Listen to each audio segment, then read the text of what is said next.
सरकार ने संसद का विशेष सत्र बुलाया है, जिसके बाद से ही सियासी गलियारों में चर्चाओं का दौर शुरू हो चुका है। दरअसल केंद्र सरकार ने 18 से 22 सितंबर तक सदन का विशेष सत्र बुलाया है, जिसके बाद से ये चर्चा जोरों पर हो रही है कि इस विशेष सत्र में सरकार वन नेशन वन इलेक्शन के बिल को ला सकती है। हालांकि विशेष सत्र क्यों बुलाया गया है, इसको लेकर सरकार ने अभी तक कुछ भी नहीं कहा। लेकिन इस बीच सरकार ने वन नेशन वन इलेक्शन को लेकर एक समिति का भी गठन कर दिया है, जिसका अध्यक्ष पूर्व राष्ट्रपति रामनाथ कोविंद को बनाया गया। वहीं जब इस मुद्दे को लेकर झारखंड के सत्ता दल और विपक्ष के नेताओं से बात की गई तो उन्होंने क्या कुछ कहा, वो आपको सुनाते हैं।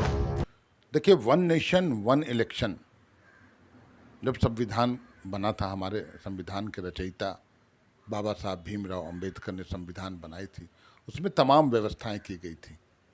लेकिन आप सोचें कि कैसे ये व्यवहारिक रूप से संभव हो पाएगा। वन नेशन वन इलेक्शन, अभी जहाँ 6 महीने पहले चुनाव हुए हैं, क्या वहाँ भी आप इलेक्शन करा देंगे? आपका क्या मसौदा है, क्या मापदंड है, किस तरह से आप इस पूरे प्रकरण को अगर हम देखें तो जो इंडिया गठबंधन मजबूती की ओर आगे बढ़ रहा है, उससे बेचैनी है इन लोगों में। पहली बैठक हुई तो एनडीए का गठन हो गया, दूसरी बैठक हुई तो रसोई गैस का दाम इन लोगों ने कम कर दिया। देखिए बेचैनी, देखिए तीसरी बैठक हुई, 2-4 दिन में आप सुनेंगे डीजल पेट्रोल पर भी कुछ कटौती करेंगे ये लोग, घड़ियालू आंसू तो बहाएंगे। और अब इनको लगता है कि इंडिया गठबंधन एक मुकाम तक पहुँचे, उससे पहले हड़बड़ी में ये लोग पूरा देश में चुनाव कराने के पक्ष में है। मुझे जो लगता है तो ये दांव भी उल्टा पड़ेगा उनको, अगर ऐसी सोच है तो।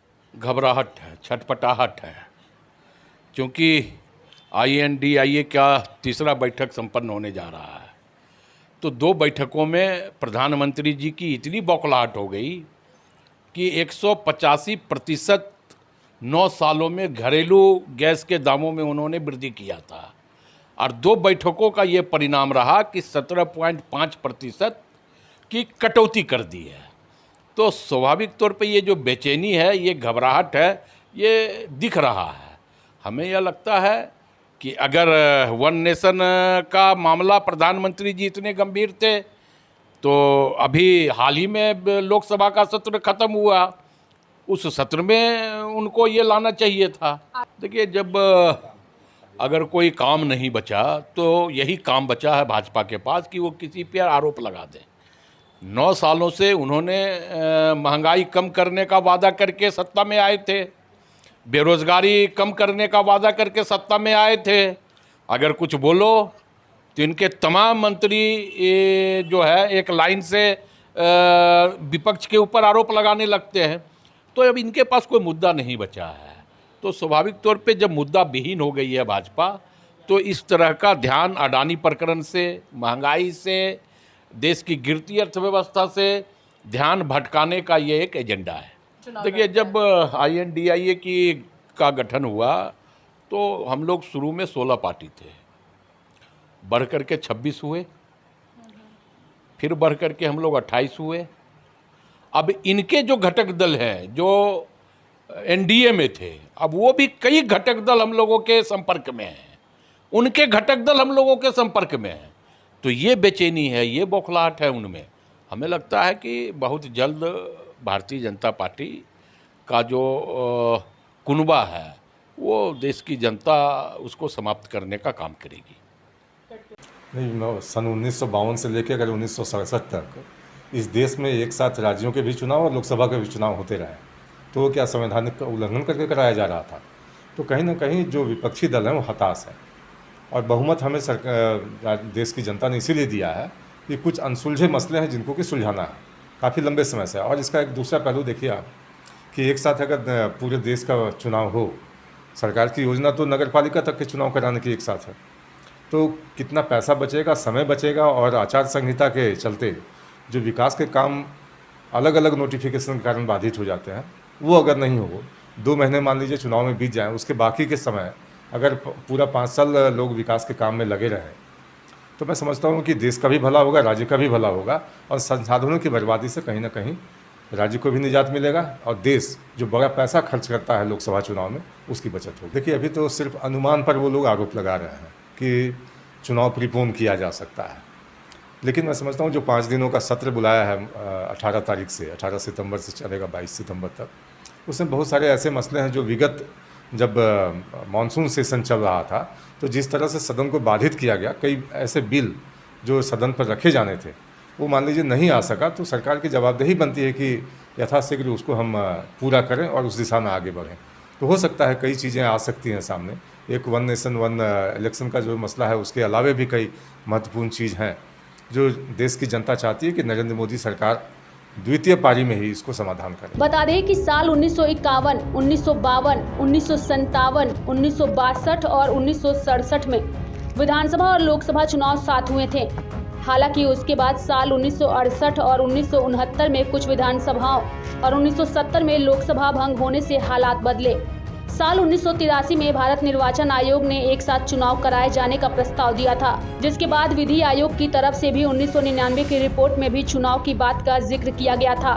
विधि आयोग की रिपोर्ट में कहा गया था कि साथ चुनाव कराने के लिए संविधान में संशोधन किए जाने की जरूरत है। इसी में representation of the people act 1951 के प्रावधानों में भी संशोधन की बात कही गई थी ताकि उपचुनाव को भी साथ कराया जा सके।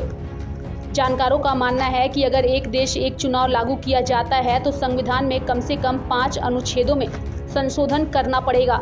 साल 2022 में तत्कालीन मुख्य चुनाव आयुक्त सुशील चंद्रा ने जानकारी दी थी कि आयोग एक साथ चुनाव कराने के लिए पूरी तरह से तैयार है। उन्होंने कहा था कि इस व्यवस्था को लागू करने के लिए संविधान में संशोधन की जरूरत है। दिसंबर 2022 में विधि आयोग ने भी इस संबंध में राजनीतिक दलों, चुनाव आयोग, नौकरशाहों समेत अन्य एक्सपर्ट की इस मामले में राय मांगी थी। लोकसभा सदन का 5 दिन का विशेष सत्र आहूत किया जा रहा है, जिसको लेकर के सियासी गलियारों में काफ़ी ज़्यादा हलचल मची हुई है। आपको बता दें कि जिस तरीके से हम लोगों ने आपको ये रिपोर्ट दिखाई है, जिसमें साफ तौर पर ये कहा जा रहा है कि वन नेशन वन इलेक्शन को लेकर के इस विशेष सत्र में चर्चा हो सकती है और साथ ही साथ यह बिल जो है वो पेश किया जा सकता है। इसको लेकर के झारखंड की भी सियासी सरगर्मी काफ़ी तेज हो गई है। हम लोगों ने यहाँ पर जेएमएम के प्रवक्ता से भी बातचीत की है, आखिर वो इसको लेकर के क्या कुछ कह रहे हैं, साथ ही साथ कांग्रेस की ओर से भी क्या कुछ कहना, बीजेपी इसको लेकर के क्या कुछ कह रही है, वो हम लोगों ने आपको यहाँ पर सुनाया है। लेकिन सबसे बड़ा सवाल यहाँ पर ये उठ रहा था कि क्या जो अभी इंडिया अलायंस के जो यहाँ पर बैठक चल रही है, इंडिया अलायंस से एक मंच पर जो आए हैं उसको यहाँ पर तोड़ने की भी साजिश जो है क्या वो रची जा रही है? क्योंकि आप जिस तरीके से जानते होंगे जब यहाँ पर विधानसभा का चुनाव होता है तब तमाम पार्टियां कहीं ना कहीं अलग अलग राज्यों में जो इंडिया गठबंधन है वो कहीं ना कहीं एक दूसरे से विपक्ष के तौर पर चुनाव लड़ती है।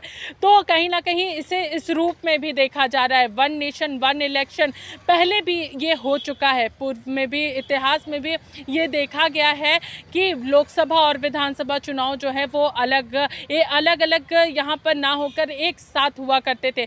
लेकिन कुछ परिस्थितियाँ ऐसी बनी जिसके बाद लोकसभा और विधानसभा का चुनाव जो है वो अलग अलग होने लगा। यहाँ पर विधि विशेषज्ञों का साफ तौर पर कहना है कि हम पूरी तरीके से तैयार हैं वन नेशन वन इलेक्शन के लिए, एक साथ चुनाव कराने के लिए, यानी लोकसभा और विधानसभा का चुनाव जो है वो एक साथ कराने के लिए यहाँ पर चुनाव आयोग भी जो है वो पूरी तरीके से तैयार है।